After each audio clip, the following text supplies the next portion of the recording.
tudo certo aqui, será? Adicionar um convidado.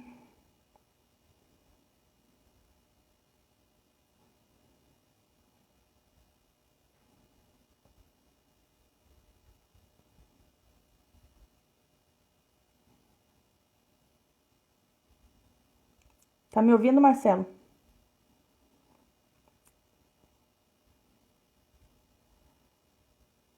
Como eu adiciono a Lívia aqui? Calma aí, minha gente.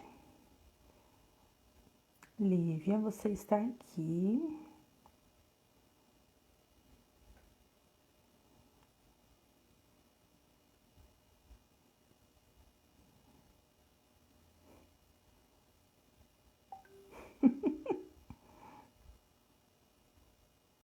Aguardando a Lívia Paula. Acho que tá indo.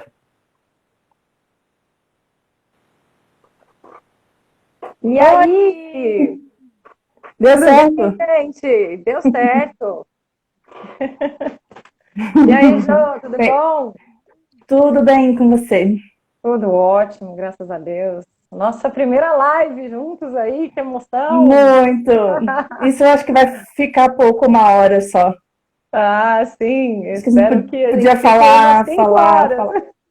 Uhum. Muito bom. Prazer estar com vocês aqui representando o segmento que eu trabalho diariamente, né? Muito prazer ter a oportunidade de falar um pouquinho, né? Não só através da pessoa jurídica que eu trabalho, mas também como analista de investimentos autônoma, né? Então, fiquem à vontade em tirar as dúvidas. Eu estou vendo alguns amigos meus Muito. entrando. Aí, muito Tudo legal, acenando. bem-vindos. Eu vou apertar em todas as acenas aqui. Dá tchau para todo mundo.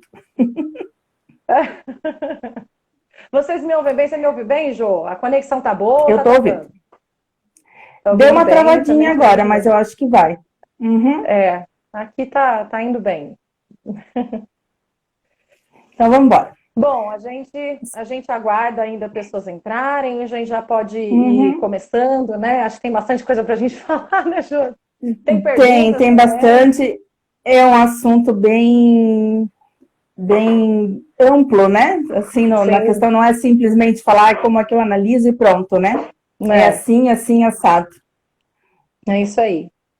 Bom, então acho que eu vou me apresentar, né? Primeiro eu estou aqui como amiga da Apresente-se. Jo. Estou aqui como amiga da Jo para ajudar vocês mais e mais na gestão dos RPPS, né? A gente tem feito esse trabalho na pessoa jurídica que eu trabalho, via Banco do Brasil, vocês sabem disso. Muitos aí, alguém já ouviu as minhas lives diretamente com o Banco do Brasil, então agora eu Uhum. tenho trabalho já há alguns anos como professora. Quero, assim, ajudar à medida do possível vocês na gestão. Por isso, esse trabalho com a Jo, ela me convidou, na verdade, foi até um prazer muito grande para mim entrar nesse nicho e apoiar um Instagram tão muito bem atualizado, né, diariamente, com informações para vocês. Isso é É, fundamental, a gente vai falar disso hoje também, viu, Jo? Parabéns, né? muito Até obrigada. eu É mesma, eu mesma a tenho intenção mesmo acompanhado. de. Opa, tá Pois não, dando. desculpa. Foi nada. A intenção mesmo do Instagram é justamente essa: é colocar informação, informação e ajudar o máximo possível, que a gente sabe que não é fácil esse mundo maluco de RPPS e investimentos, né? Pois é. Vocês não trabalham só com a caixinha de investimentos, né? Vocês Uhum. são administradores de recursos públicos, é muito mais amplo do que só gestão de investimentos, acompanhamento, né? Eu comecei a Uhum. perceber isso ao longo desse ano de 2020, então eu imagino os desafios, que bom poder estar encaixado dentro de uma área de investimentos para poder ajudar vocês. Bom, eu então vou começar a apresentação, né? Vim como amiga da Por Jo, favor. sou professora de certificações financeiras há quase 3 anos, desde quando eu me mudei aqui para São Paulo. Passei em alguns processos seletivos de boas escolas renomadas aqui em São Paulo, na área de investimentos. Trabalho no Banco do Brasil como especialista em investimentos. Eu já vi a Feira ali, que é uma cliente nossa, né? Muito obrigado por estar aqui, sempre foi muito parceira, né?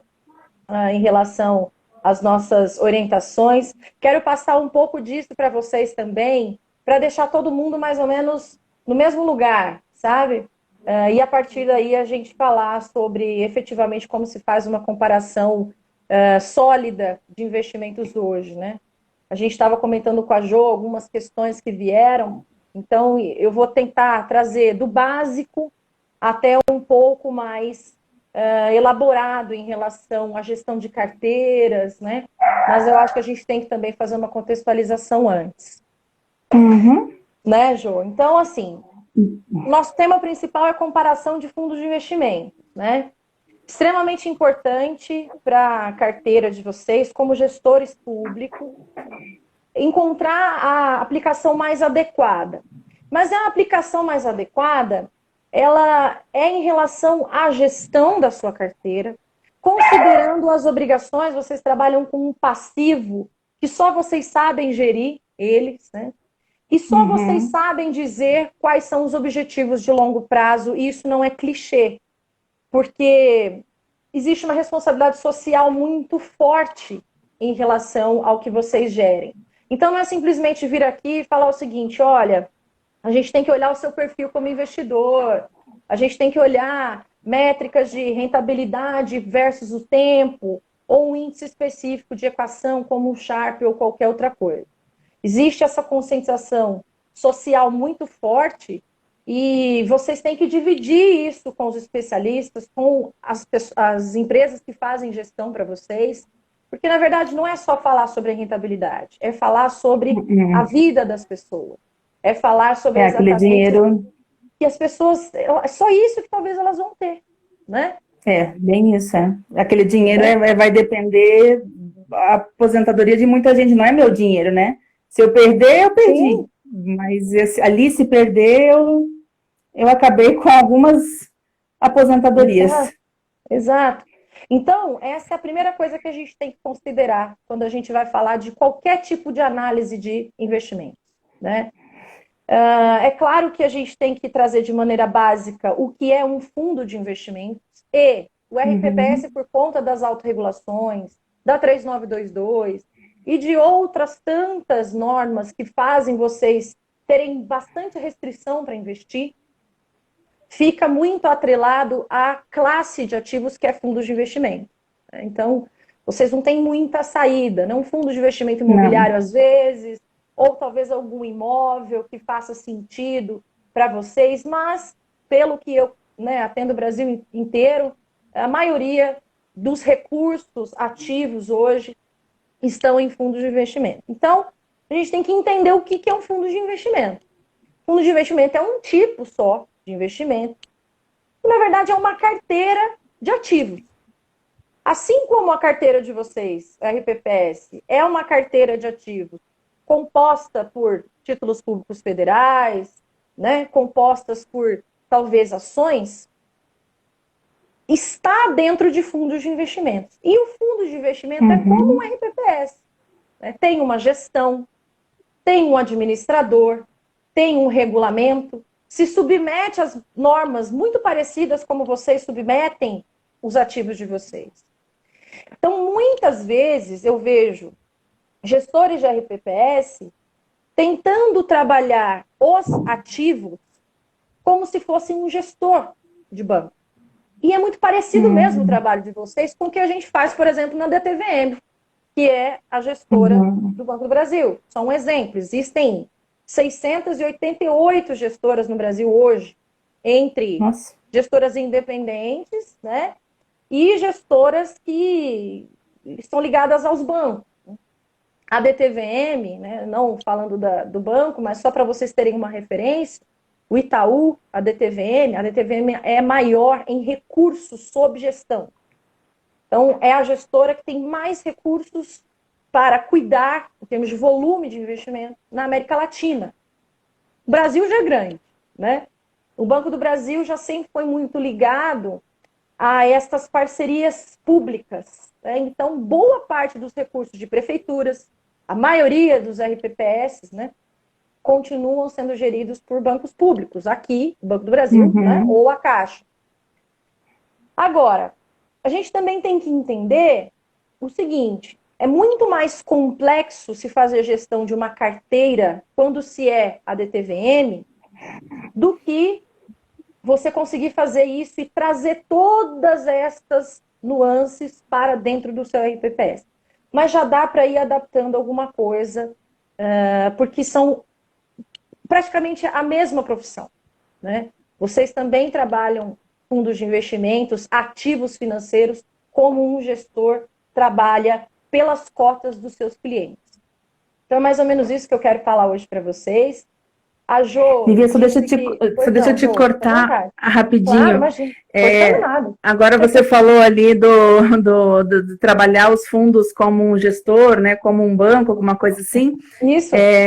Uma vez eu ouvi de uma pessoa certas situações dentro do RPPS, uma questão que a pessoa colocou foi por como que as pessoas tinham acesso ao RPPS, né, que no caso de onde eu trabalhava não tinha uma porta X lá que a pessoa estava questionando. Daí essa pessoa falou assim, aqui dentro é um banco, faz a aposentadoria ali, só que dentro tem um banco, né? Então, tipo, o RPPS tem que ser tratado como uma instituição financeira. Sim, é claro que não existe essa classificação legal, oficialmente Não, falando, né? Óbvio, mas assim, a responsabilidade de vocês é praticamente a dos mesmos diretores que a gente tem acesso, né? Então, a gente vai falar muito sobre isso hoje. O que um gestor hoje faz, né? Como falei para vocês, existem 688 gestoras. Caso vocês tenham curiosidade, por exemplo, de conhecer mais o gestor, os gestores do Brasil, gente, tudo tem autorregulação hoje. Tudo está na Anbima, tudo está na CVM. Se vocês tiverem curiosidade, entrem no site da CVM e lá tem os maiores gestores do Brasil por patrimônio, por quantidade de captação líquida, entre outras coisas, por patrimônio bruto dos fundos, e vocês vão começando a conhecer. Outra dica interessante em relação a conheça o seu gestor, conheça quem está fazendo a sua parte, quem está compartilhando a responsabilidade da cota com você. É isso que acontece. Né? Vocês compartilham a responsabilidade da cota com alguém para fazer a gestão para vocês. O enquadramento em relação a 3922, a responsabilização perigosa do TCU, né? O Tribunal de Contas é muito rígido em relação, não pode ter cota negativa, a gente sabe disso, tanto que 2020 foi desafiador, né, Ju?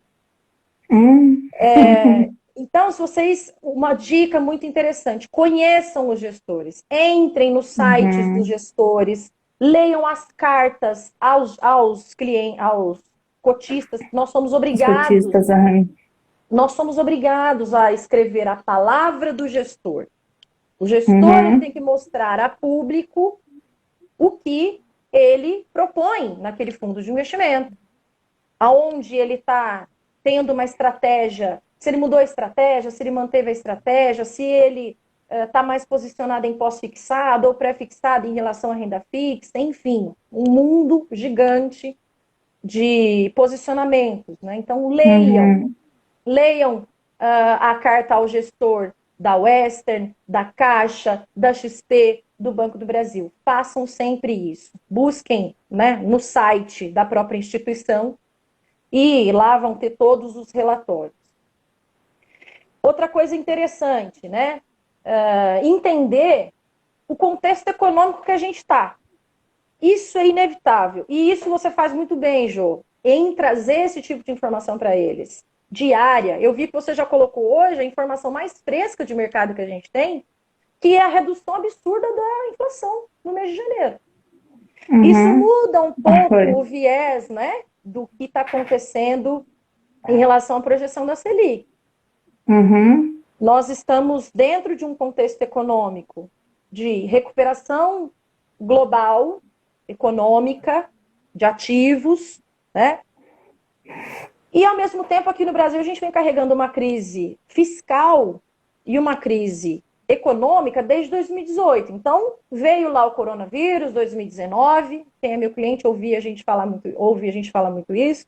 2019 veio o coronavírus, era uma crise de saúde, não era uma crise econômica, como foi a Bolsa de Valores de 29, como foi a inflação no Brasil, era uma crise de saúde. Agora, os bancos centrais ficaram com medo.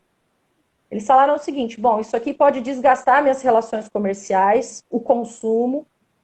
O que eu preciso fazer? A maioria dos bancos centrais fizeram a mesma coisa no mundo inteiro. China, Estados Unidos, Brasil. É a tal da política monetária expansionista. Começou a injetar dinheiro na economia. Injeta dinheiro na economia, auxílio emergencial, reduz os juros para conceder crédito mais barato, né? Leilões de títulos públicos foram vistos em todos os lugares. Isso fez com que a gente, né, a consequência disso injeta muito dinheiro na economia, a relação de consumo se mantém, relações comerciais, os países ainda continuam vendendo e exportando um para o outro. Mas o que acontece? Pode gerar um pouco de inflação, foi o que aconteceu aqui no Brasil. Então, este efeito da inflação de final do ano passado foi justamente por conta dessa injeção de dinheiro na economia. E aí, o que leva para os nossos investimentos de ciclo econômico? Olha, recuperação econômica global. Aqui no Brasil, a nossa bolsa bateu recordes também por conta dessa recuperação econômica global lá fora. Mas, como a gente já estava passando por crise econômica aqui, os nossos ativos, eles não são tão mais olhados com a alta credibilidade que tinha quando a Selic era 14%. Nós somos um país emergente com a moeda mais desvalorizada do mundo. Passando há 2, 3 anos, crise fiscal, crise política, crise previdenciária. Então, quando o investidor externo olha para os nossos ativos, ele pensa o seguinte: olha, investir no Brasil é mais arriscado do que investir nos Estados Unidos. É um país emergente, né? É um país onde está vivendo uma insegurança fiscal. Eu não tenho tanta certeza se eu vou investir ali. Está me pagando 2% de Selic só, é o menor patamar histórico do que esse país já pagou de Selic. Vou investir no México, vou investir em um outro país que pague mais juros e que não esteja passando por essas crises. Nesse momento, o Brasil é como se fosse uma empresa para a pessoa lá de fora. Claro, sem dúvida. Uma empresa que produz, que vende, que faz tudo que a barraquinha do churros faz ali na esquina. Exatamente. A gente é analisado pelas importações e exportações, né? Igual, esse ano, essa crise econômica, essa recuperação econômica global já está fazendo com que a China e a Alemanha trabalhem com seu nível industrial igual estava antes da pandemia. E quando eles fazem isso, eles consomem muita commodity nossa. Então vai ser um ano bom para commodity. Vai ser um ano bom para o crescimento brasileiro. Né? Já se fala muito em falta, em escassez de aço no mundo. Né? E o Brasil é o principal exportador de minério de ferro para a China. Então, vai valorizar essa commodity. Essas coisas vão acontecer ao longo de 2021. Agora, o que a gente não pode deixar de considerar aqui é o cenário de crise fiscal. O endividamento público muito alto, uma dificuldade de arrecadação inerente já ao problema tributário no Brasil, né? E isso faz com que, mais ainda, os investidores fiquem ressabiados em investir aqui. E vocês, gestores, têm que começar a pensar assim também. Será que faz sentido investir só no Brasil? Gente, 99% dos recursos brasileiros são investidos aqui. É muito pouco que se investe lá fora. Tem um estudo que chama Home Bias. Estuda o viés daquele país, se ele está investindo muito no próprio umbigo ou não. O Brasil é 99%. Né? Estados Unidos não faz isso. Eles investem 65% lá dentro, o resto fora. Canadá, 75% lá dentro, o resto fora. Então a gente tem que começar, vocês como gestores, comecem a ampliar o raciocínio, né? Comecem a entender que vocês movimentam muito recurso. Vocês representam boa parte do que é investido no Tesouro Nacional, gente. Dependendo do tamanho do movimento de vocês, a gente tem que se desfazer de uma posição muito grande, como gestores de banco, como negociadores ali no mercado de balcão, principalmente de renda fixa. Então, quanto mais conhecimento de mercado e atualização, que esse trabalho vem sido feito pela Jo, acompanhem mesmo, de verdade, vocês precisam desse acompanhamento mais e mais. E começar a se entender como um gestor de verdade. como gestor de um banco, como um investidor global, Uhum. né? Olhando o Brasil, como a Jo falou, como uma empresa e analisado diante das exportações, importações. Olhem a projeção de PIB. Ano passado fechamos o PIB negativo. A nossa dívida foi muito maior do que a produção interna bruta. Claro, o tanto que a Uhum. gente gastou com o coronavírus. A gente já estava endividado. Previdência social, uma das maiores partes da dívida pública. Né? E ainda gastamos muito com o coronavírus, fez com que o nosso PIB fechasse negativo. Produzimos, mas não adiantou, não foi suficiente para pagar a dívida do Não ano. saiu do lugar. Não saiu do lugar. Então, observem dados como PIB, projeção de Selic, isso é fundamental, né? Como a inflação está caminhando, como hoje a Jo colocou. Pela primeira vez, a inflação teve uma das maiores quedas dos últimos meses. Então, a Uhum. gente, que é analista, já esperava que a Selic já fosse aumentar na próxima reunião. Então, a gente Não, acha já, que já vai não vai mais. prorrogar. Pode ser que o Banco Central prorrogue. Por quê? Não tem dinheiro. Eles estão endividados. Opa. Enquanto não resolver o problema de endividamento público, não dá Lívia, para você ficar pagando. travou. Oi, travei. Travou, Oi, destravou. destravou? Tem uma pessoa comentando aqui nos comentários, mas eu não sei qual é o nome da pessoa, porque só tem um monte de palavrinhas, de letrinhas. Mas ele já comentou que o gestor que não. Opa! O Oi, gestor tô que ouvindo. não. Então, ele comentou ali que o gestor que não atende ali a parte de ler, como você falou, ler as cartas e tudo mais, já não está mais atualizado, né? Isso. E também a parte de, assim, ele está comentando aqui, não aplicar para o modismo, né? Mas sim com método, como você falou ali, não, eu não sou, assim, uma simples pessoa que, vai todo mundo para cá e eu vou para cá. Não, eu tenho que sentar e ver o que eu preciso, né? Tipo, Isso. minha estratégia, meu método, não é sentar e achar que eu tô, tô abafando e vamos lá. Ah, é o Flávio Vieira. Ah lá, eu acho que é ele, né, Jô? Ah, Flávio Vieira, Isso. ele é FF, não sei o que, Flávio Vieira. Então, oi, Flávio. É. Oi, Flávio. Você está corretíssimo. A Jô também nessa fala, porque, gente, quanto mais conhecimento, mais vocês conhecerem o gestor, o administrador, o ativo, liberdade de gestão Lívia vocês travou de novo? vão ter. Oi, travei. Será que é conexão, gente? Me perdoem aí. Não sei. Não. Era assim, Não? quando você vai para trás, ela trava. Fica aí Ah, na não. Então frente. eu vou ficar aqui na frente só. Viu? Mas então, entendendo o contexto econômico que a gente está, a gente já pode começar a estabelecer algumas métricas, né? Então, o básico do básico hoje, para se comparar fundos Ah, de investimentos, eu indicaria 4 pilares, né?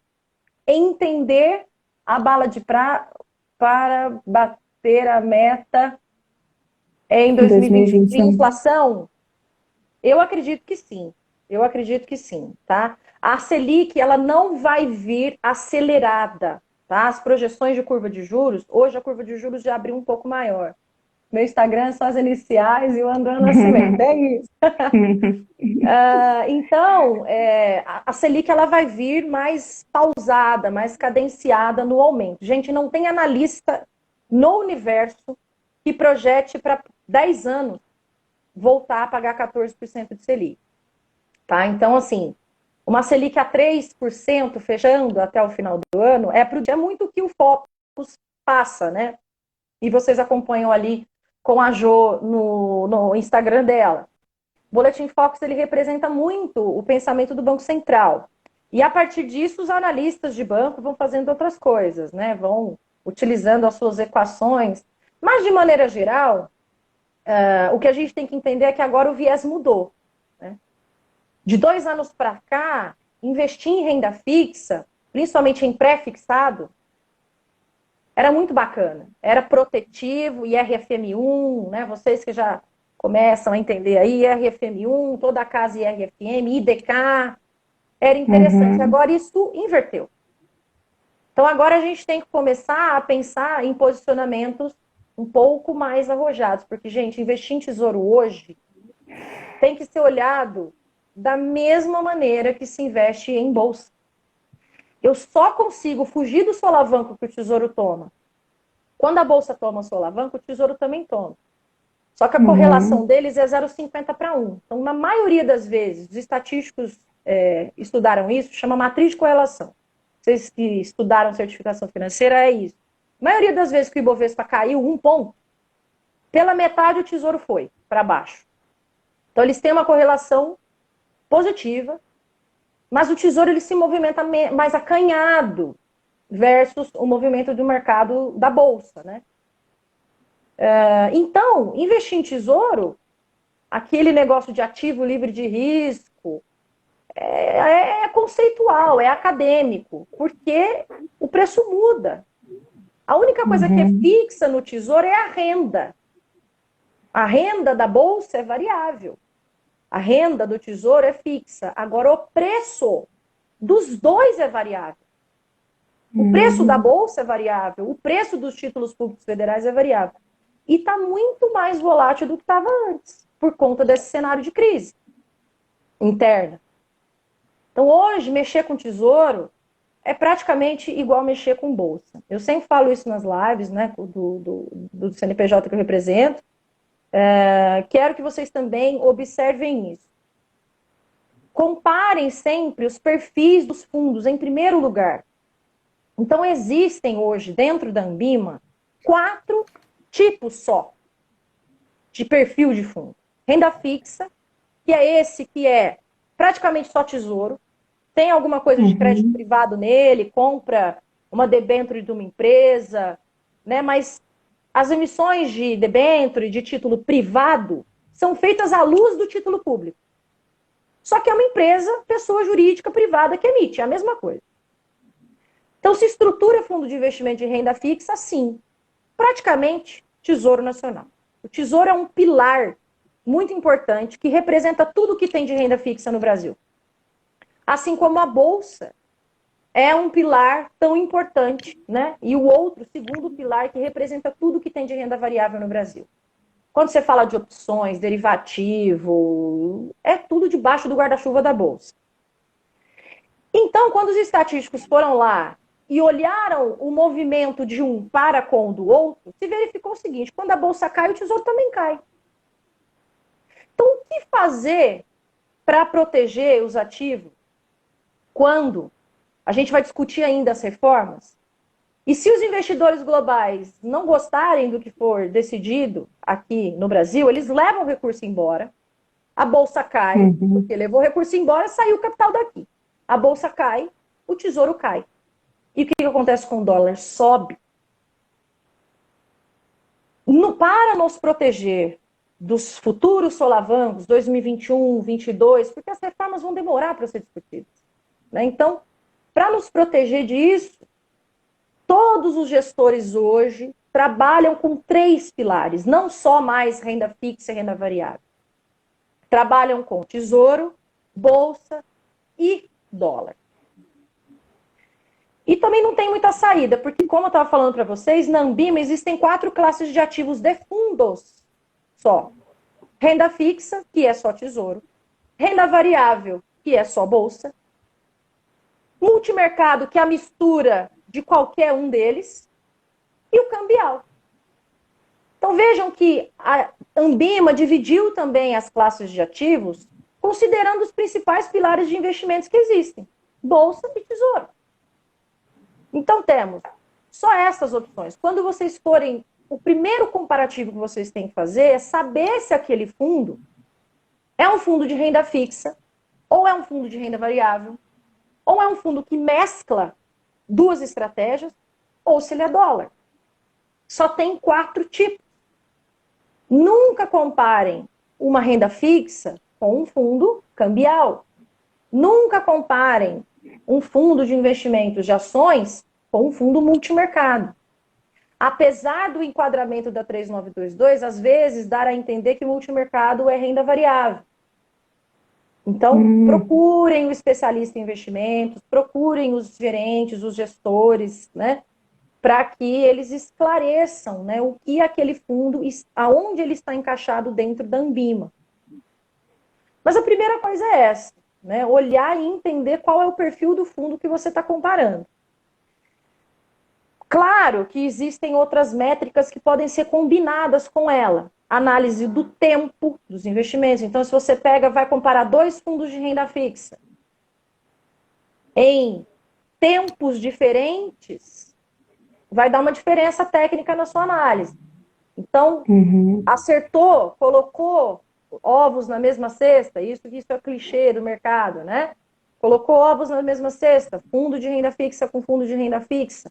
Comparem a rentabilidade, comparem a eficiência daquele fundo durante o mesmo período, 12 meses, 24 meses. Vocês, RPPS, têm o tempo a favor.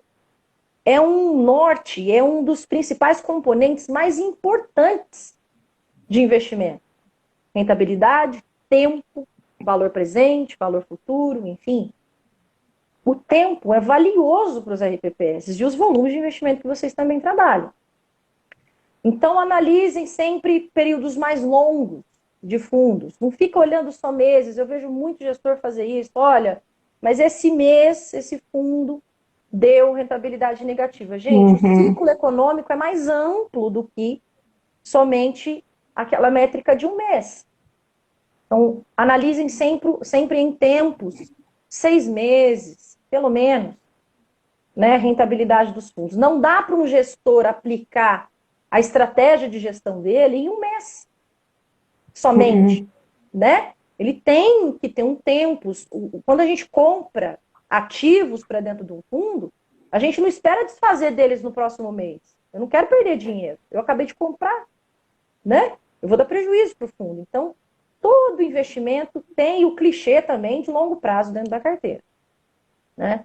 Olhem também tempo, né, versus a rentabilidade. Outra coisa interessante é vocês começarem a escolher, né, uma referência para a montagem de carteira de vocês, né? Claro que vocês têm a meta atuarial, TMA. Mas quando vocês forem fazer uma análise técnica, escolham um benchmark médio, porque vocês montam uma lógica. Vocês montam uma lógica, né? Na gestão de vocês. Vocês conseguem medir a forma como é que os seus investimentos se comportam diante da sua escolha. Porque vocês compram fundos de 500 gestores diferentes. Então, eu tenho fundo que tem o benchmark, a inflação. Eu tenho fundo de investimento que tem o Ibovespa, o CDI, etc. Então, o que vocês querem superar? É a meta atuarial? Difícil colocar isso, né? A meta atuarial ela é um múltiplo complicado, mas dentro da gestão, escolha um índice da Ambima, um índice interessante, por exemplo, IMA Geral. IMA Geral é um índice que coloca para vocês a média de tudo que acontece com o Tesouro. Tudo. Pré, pós, inflação, CDI, tudo. Então, olha, Lívia, IMA Geral, eu quero colocar dentro da minha carteira esse norte. Pelo menos tudo que acontecer no Tesouro eu estou garantida aqui. Para os mais conservadores, talvez seja um caminho. Esquece o CDI. CDI já não dá mais nada. A gente está muito acostumado com, tantos por cento do CDI. Né? Isso até muito na renda fixa, RPPS não, mas rendeu tantos por cento ao ano, 2% ao ano, 3% ao ano minha carteira. Isso, na verdade, é uma referência indireta ao CDI. Coloquem uma medida de desempenho mais arrojada. Acho que dá uma apimentada no que vocês conseguem trazer, né, de medida de desempenho. Isso é muito interessante. Outra coisa... Entendeu? Eu nunca tinha pensado em colocar um outro ponto, né, para olhar os fundos. E a mistureira que deve virar isso para vocês olharem, Jô? Me conta, não é? Meu Deus, nem falo, é uma mistureira. Você falando ali, eu lembrei das aulas de matemática da quinta série, sabe? Que o professor mandava a gente converter, né? Se você vai, sei lá, fazer resolver um probleminha com tal sei lá, em dias, você tem que colocar todo mundo em dia, né? Ou se você vai fazer em Isso, horas, tem que botar todo mundo em horas. Aí eu fiquei lembrando dos fundos, bota todo mundo em horas, bota todo mundo em dias, e assim vai. é a mesma coisa, né? A análise Uhum, matemática, né? Ela é bem próxima da gestão da carteira, é assim mesmo. Quanto mais equalizada tiver, por exemplo, vocês uhum, puderem fazer uma média do que vocês pagam de taxa de administração. Isso também faz parte da gestão de vocês, né? Olha, a média de índice, eu quero ter a medida de desempenho, o IMA geral, e eu quero ter uma média de custo de 1%, porque vocês precisam uhum, compartilhar a gestão, né, com o gestor sim, para fazer isso para vocês. uhum, Então, colocar isso também, uma média de atingimento de taxa de administração, é outra uhum, ideia, né, complementar ali na gestão de ativos. Olhar a volatilidade média do que vocês têm. Existem aplicativos, né? Existem. Vocês utilizam, alguns falam que utilizam a Quanto. Não sei se todos vocês têm uhum. acesso a isso. A gente no Banco do Brasil usa com dinheiro, né? Ah, eu Então, entrei no site do Com Dinheiro essa semana pela primeira vez, eu pedi, falei com eles um você assunto e comentou daí, mesmo que conhece eles, é. aham. Então, daí eu pedi acesso, né? Porque como eu não tenho acesso, eu falei, será que eu não podia acessar para enxergar? Eu falei, nossa, quando eu abri, assim, parece que eu entrei num buraco negro de informações, assim, pensei, nossa, É. que é tudo isso? Não, mas você sabe que até eu, que estou há bastante tempo já, né, nessa área, eu não sei tudo, imagina. Eles têm muita informação ali dentro Muito. daquele. Muitos, os caras são sensacionais. Mas às vezes vale a pena, não fazendo propaganda deles, mas qualquer um desses É, que pedir tem, para né, quanto, patrocinar. com dinheiro e tal, patrocina. Mas vale a pena, às vezes, investir num. Porque não é um absurdo, né? Se for olhar, a gente acaba gastando, vamos dizer assim, com coisas mais bobas do que um site, uma ferramenta assim que possa ajudar mesmo a gente achar, porque se eu for ficar procurando na internet quem que tem esse benchmark, quem tem aquele, quem tem isso, quem tem aquilo para juntar, como você falou, eu vou Sim, passar horas, né, lógico. procurando. Então ali eu já tenho uma Vocês lojinha de conseguem. fundos, assim. Isso, vocês conseguem filtrar melhor, né? Uhum, E isso. começar montando o estilo de gestão de vocês. É igual você falou, é um mini Uhum, banco, é uma mini gestora e trabalha direto. Eu fiquei muito impressionada quando eu comecei a trabalhar com a RPPS, que vocês trabalham direto no Tesouro às vezes, né? Então é como se fosse uma gestora mesmo. uhum, Agora a gente tem um caminho ainda de adaptação muito importante também, né? Para que vocês se tornem autônomos cada vez mais, né? Outra coisa que eu acho legal a gente sempre pensar quando a gente vai montar uma estratégia ali de gestão, é claro, eu ia falar da volatilidade, né? A média de volatilidade, que vocês entendam e saibam medir o que a gestão de vocês tem de possibilidade de volatilidade, o que já vai trazer vocês analisarem o quão tolerante a risco vocês são. Então, quando o ano passado uhum, a gente teve o tal do Joesley Day da renda fixa lá, né, que foi um dia que uhum, o Tesouro não tinha dinheiro, fez leilão de título público federal, né? O mercado financeiro não comprou tudo, teve que emitir papel moeda e recomprar os títulos. Isso fez um bafafá na época, né? Se não me engano, foi setembro do ano passado. O que aconteceu? Bolsa caiu, Tesouro, ativo livre de risco, as LFTs precificaram negativas na curva. Então, teve muito cliente com fundo automático, fundo fluxo, fundo que é só CDI, com cota negativa. Nunca tinha visto isso no Brasil antes. Nunca na história desse país. Nunca na história desse país. E aí a gente sentiu que algumas pessoas, alguns RPPs, são mais tolerantes a risco do que outros, é óbvio. Mas Uhum. a gente sentiu também que muitos não estavam nem, não tinham nem se analisado. Não tinha gestão de Nem sabia, carteira nisso. Não tinha. não sabia nem estava. Não sabia que poderia ter uma intolerância à aversão a risco. Muitos quiseram resgatar. e a gente explicava, falava, olha, é contábil somente esta cota negativa, a recuperação do mercado vai acontecer, o mercado é cíclico. Ah, mas meu Deus, amanhã, no outro dia também deu negativa. Calma, não aufere o risco, não aufere o prejuízo, não resgata, segura. Então, coisa que eu passo para vocês, se avaliem em termos de gestão da carteira, não estou falando viés pessoal, é a gestão da carteira de vocês, né?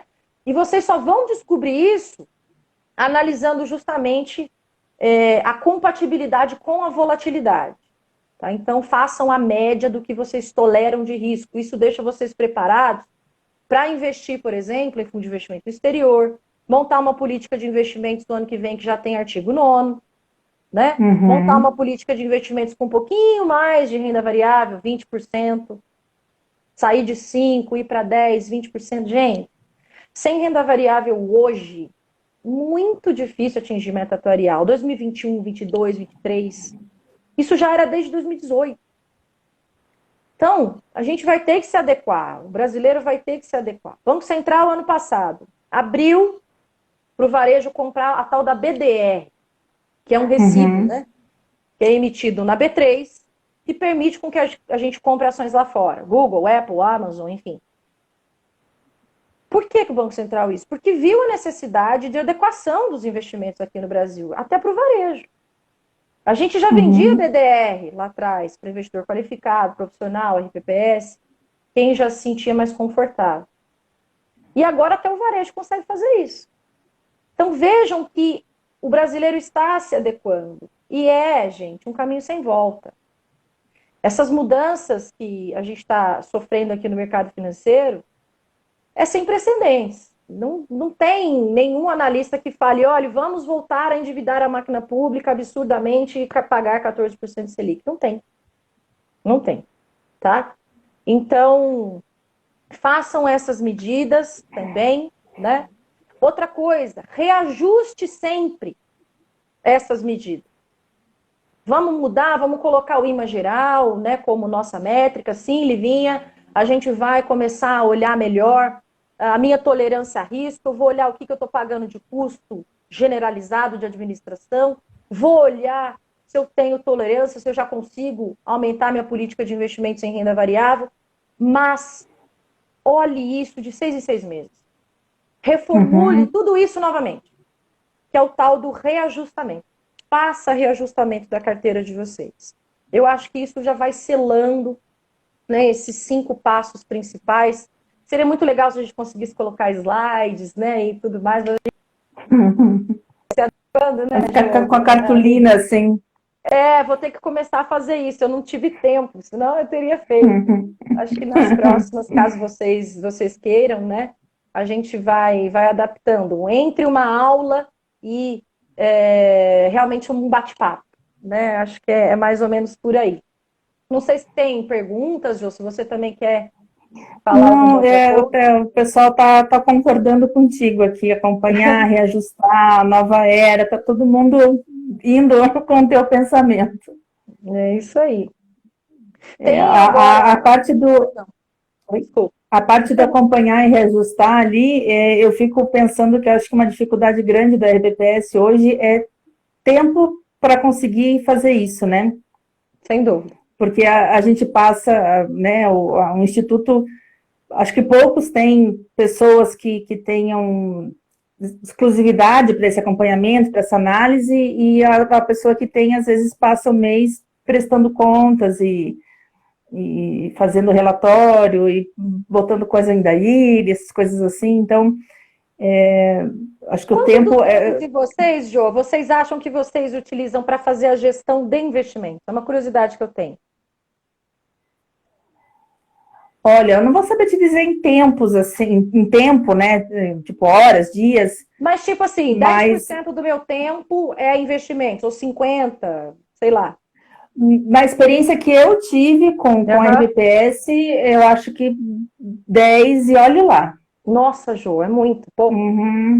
Pouco, muito pouco. Muito pouco. Né? Porque é muita coisa, né? O Instituto é uma mini prefeitura, então, além de todo o negócio de investimentos, tem licitação, e tem fornecedor, e tem pagamento. Então, como eu falei, poucos institutos têm pessoas que consigam só fazer isso. Olha, eu acho que vou chutar uns 5 que eu conheço. Nossa, assim, que tem, né, assim, uma equipe de investimento, uma equipe grande, né? Porque a equipe normalmente é uma pessoa, assim, que vai lá fazer os investimentos. Acho que o Evandra, né? A Evandra. Falou a mesma coisa, 10 e, sei lá, eu acho que é disso para menos. Gente, é um desafio, né? Então, acho que a gente tem um caminho muito grande a trilhar e ajudar vocês, né, Jô? Tem outras situações, né, em relação à gestão de carteira, mas eu acho que já vai ficando muito técnico, né? Diferença de fundo ativo com fundo passivo, todas as métricas que a gente pode utilizar de estratégia, tem umas palavras em inglês aí, CPPI, Buy and Hold, Constant Mix. Isso daí já vai mais na parte de gestão de carteiras.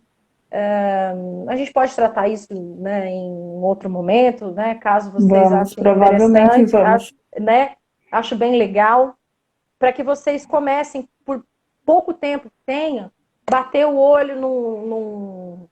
A gente pode trazer também como analisar, né, um regulamento do fundo, né? Olhar o quê? Qual que é o benchmark desse fundo, né? Qual que é a estratégia dele, ele é ativo ou passivo, onde que ele está dentro da Anbima. Já são 4 coisas que podem facilitar para vocês, né? Mas é mais ou menos... Na hora do banco analisar, porque, né, o banco, claro, faz a análise também dos ativos que ele vai colocar na carteira. Na hora dele analisar, tem assim me fugiu a palavra, tipo um checklist, assim, como você falou ali, eu tenho isso, então vai para a carteira. Não tem, então não vai. Claro. Existem testes matemáticos que são feitos. Por exemplo, para você analisar um fundo de ações. Que ação que eu vou comprar na bolsa? Né? Existem equipes de pesquisa que estudam como se fosse um contador. Ele olha balanço daquela empresa, o que aquela empresa vale no mercado, o que aquela empresa paga de dividendos, como que aquela empresa reaplica o próprio dinheiro na própria empresa, lucros líquidos, EBITDA, entre outras coisas. Como se fosse um contador. A gente faz análise assim, olhando essas métricas. E existem escolas diferentes. Essa escola que eu falei, ela é já mais ligada à escola fundamentalista. Existe a escola gráfica, que fica olhando ali o preço da ação. Agora essa ação aqui está descontada, está barato para comprar. Eu vou comprar aquela ação. Então, tem muita coisa dentro de uma gestão de carteira, né? Por exemplo, renda fixa hoje, igual eu falei, cada vez mais está ágil de você trabalhar, você tem que trabalhar de maneira agilizada o Tesouro Nacional. Então, eu tenho que, às vezes, sair de um posicionamento de pré-fixado, que às vezes nem o mercado tem condição de comprar. Então, o que eu tenho que fazer? Eu tenho que colocar um derivativo pós, para travar meu posicionamento em pré e não sofrer marcação mercado negativa naquele dia. É uma outra estratégia dentro de tesouro. Não tem muita coisa por aí. Mas a gente tem checklists, a gente tem 1 milhão de tipos diferentes de conferência daquelas análises, né? São equipes que vão até as empresas, fazem entrevista com as empresas. Eu tinha uma amiga e viajava, ela trabalhava no banco, ela viajava o mundo inteiro, indo nas empresas, falando, olha, passando a visão dela do que era aquela empresa. Tem muita coisa, e tem que fazer checklist, sim. Até o Eduardo comentou ali que uma maneira que pode ajudar o RPPS a escolher os melhores ativos é ter o processo bem definido. Assim, eu tenho lido algumas coisas sobre isso e eu acho que o processo, a parte de investimentos vamos dizer assim, é a base da decisão, da boa decisão lá na frente, sabe? E a segurança de um comitê, por exemplo, de saber que aquela informação que está chegando para eles é correta, é segura, né? Porque eles não estão ali no dia a dia colhendo essas informações, né? Então, provavelmente esse analista do banco aí vai lá com tudo isso e leva para a pessoa que compra e vende, não sei, e diz, ó, tá aqui, agora você resolve o que você quer fazer, né? Mais ou menos por aí, mais ou menos por aí. E no banco, essa coisa de compra e venda também, claro, é super rápida, né? De uma hora para outra, eles a liquidez do mercado é absurda, lógico, sem dúvida, né? Coisa que no RBPS já trava, imagina, né? Trava tudo quando... Aí vamos convocar a reunião, daí até todo mundo chegar, pronto, já foi. Pois é, eu sei como é.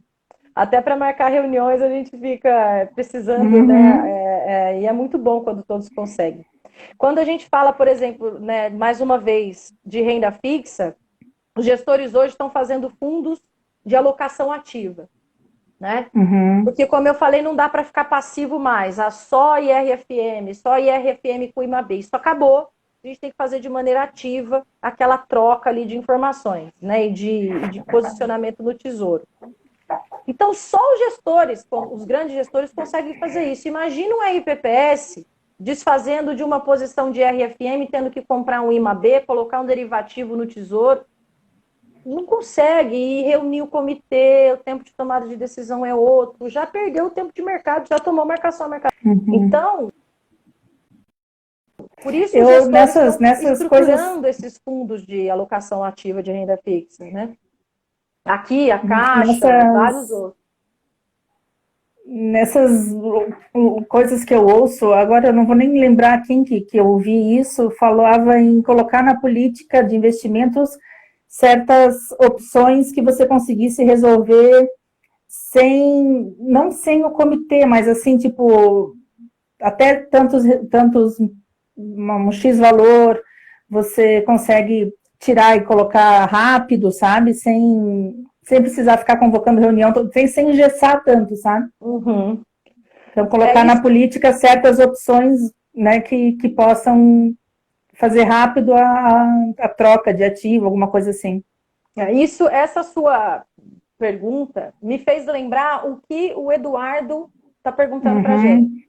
Nesse contexto de gestão ativa, o que você vê de carteira administrada. Então, Jô, vocês querendo mais liberdade para fazer o posicionamento em renda fixa, existem mais duas opções, que não fundos de investimento, né, e que alguns RPPS têm colocado na política de investimento. Eu acredito que seja isso. Né? Que é a tal da carteira administrada e custódia de título público federal. São duas opções. A custódia é o seguinte: você, como gestor, vai comprar e vender direto no Tesouro. Só que você tem que deixar esses papéis guardados em algum banco. Então, por exemplo, o Banco do Brasil cobra um percentual pelo serviço de custódia. Né? Na pessoa física já não tem mais custo isso. Os RPPS, sei lá, 00 alguma coisa, não saberia dizer e também não estou aqui em nome do banco, né? Mas, para vocês entenderem, vocês ligam diretamente na mesa e fazem a negociação do Tesouro. Olha, quero comprar uma NTNB com vencimento 2027. Quanto que tá? Qual que é o preço do título?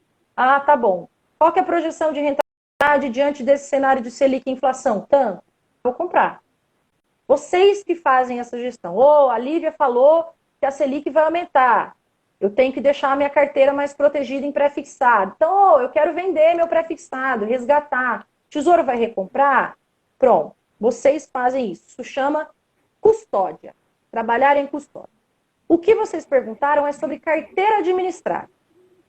É falar para minha gestão, fazer um fundo como se fosse um fundo exclusivo, diferente de comprar um fundo, retorno total, uma alocação ativa.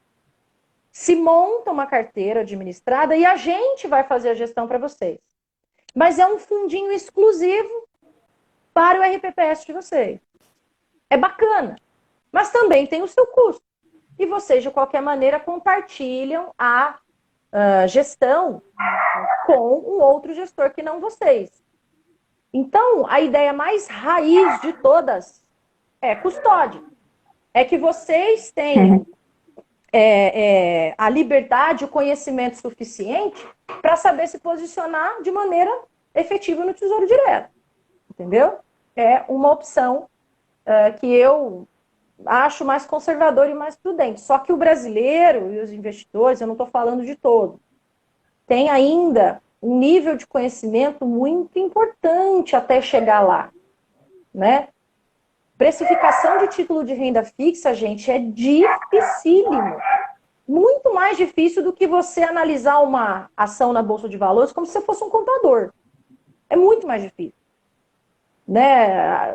Eu não saberia nem 10% trabalhar com precificação de título de renda fixa. E eu tenho uma certa experiência. Então, é muito complicado. Então, vamos lá. Carteira administrada seria o nível 2. O termo mais... né? Meio termo ali para vocês. Eu vou ter que levantar a plaquinha do tempo para ti, para nós. Temos 3 minutos. Tá chegando, eu tô de olho ali no tempo, tá correndo o tempo. Tá bom, eu acho que a gente podia ficar mais umas 2 horas aqui falando. A gente vai amar conversar sobre isso. O Eduardo e a Fernanda colocaram ali que isso que eu falei agora é a política de alçada. Eu sou péssima de lembrar lei, nome, aonde que eu vi as coisas. Então, eu só sei que eu vi em algum lugar e não sei o nome do negócio. Mas é a política de alçada, de colocar as opções de investir rápido ou não, né? Entendi. E eu acho que nós vamos ter que fazer menos membros, né? Menos membros para decidir aquilo ali, só 2 ou só 1, acho que isso, né? Colocar, acho que tópicos e opções que possa agilizar a tua decisão, né? Eu não sabia, maravilhoso, muito bacana, não sabia disso. Tem. Volta, Lívia. Eu acho que nós vamos ter que encerrar, Lívia, mas eu vou já marcar contigo logo mais para a gente fazer um nível 2. Uma série 2 para falar mais um pouquinho. Tá bom, porque tem bastante gente comentando e eu acho que o assunto foi bem legal. Obrigada, Jô. Daqui a pouco cai a live aqui. Não, vamos agradecer, Jô. Muito obrigada. Obrigada pela presença de todos. Quero realmente estar próximo Obrigada de vocês aí, ajudando no que vocês realmente precisem, né? Quem tem o WhatsApp nosso aí, manda o feedback para que no próximo a gente faça melhor ainda, tá bom? Desculpem qualquer coisa. Espero que tenha sido muito produtivo. Falei demais, né, Jô? Sabia que eu não falou demais. A gente vai precisar de mais um tempo ainda. Nós vamos marcar. Foi um prazer, minha amiga. Fica com Deus aí, saúde para você, saúde a todos, viu? Você também, obrigada aí para todo mundo. Obrigado, gente. Beijão. Até mais. Beijo. Tchau, tchau. Beijo.